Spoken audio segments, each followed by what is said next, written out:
one back for this game? Yeah, very good question.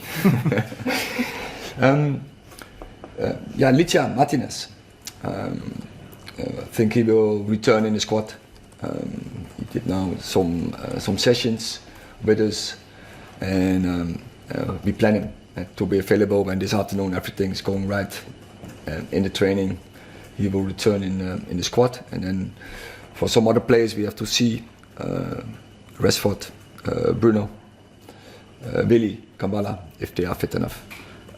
We heard in the last hour that Raphael Varane will be leaving at the end of his contract this summer. Will he play again for United? Will we see him in the United shirt again? We plan him, definitely, for the last games. Not tomorrow, but we hope for Sunday, and then of course for the last game. Rasmus Højlund had a difficult start to his Manchester United career, and then he scored a load of goals, got injured, and he doesn't seem the same player since he came back. He has had 3 injuries this season, but still, and he, as you say, scored I think 14 goals in this season. I think that's a very good record for a young player. Also, when we decided to go for him, we talked about earlier that we buy a player, of course for this season, but also for the future. And he has to develop, he has to progress, he needs time. And sometimes it's going with up and down. And he also, before winter, he struggled to get his first goal in the Premier League. But there you see, he's a very strong character. And sometimes, you have downs, but I'm sure he will fight his way. And he's very eager for every match, so it can be there. Also in every match to return his form.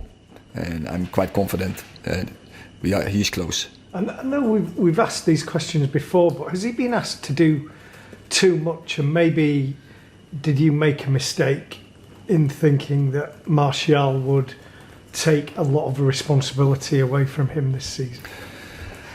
So last season, we had a goal scorer with 30, so we add one extra striker to our squad, and so also from financial resources more wasn't possible, and so we were quite confident when you are third in the league, and you are in 2 finals and you win 1 final, and then if you then add 1 extra striker, I think in your transfer policy you do right.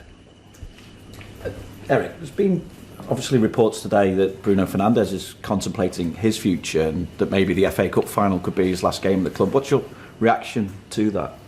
But that's the same question as last week, so I answered. So I asked the same answer. Do you have any concerns though, and do you have ongoing conversations? Because can you kind of sum up the importance that Bruno has to this club moving forward? I think that's clear. He's in also now, but I think in all the years he was, there was a tremendous important player for Man United, creating I think the most chances across the whole Premier League. So many assists, so many goals. Then it's clear he's a very important player for us. Erik, how important in your mind is this match against Newcastle for you, for the club, for the future, being in Europe, everything combined? There's a lot of factors that are obviously focused on this game. Yeah, it's clear. It's a very important game. Look at the ranking. So it's very important to get the win. We have to put everything in it to get the win, and we have to fight hard for it. Indeed. Erik, the mood is low among supporters at the moment. You've just said that tomorrow's an important game. What do you want from Manchester United fans tomorrow? It's what they did in the last games, and I think in Palace they were so magnificent. They were brilliant, and so you said the mood is low. Maybe the expectations are lower. But the mood, I don't want to say. I don't feel that the mood, that the vibe they create, it's lower. They make a lot of noise and they're backing the team, and in Palace, and also last Sunday.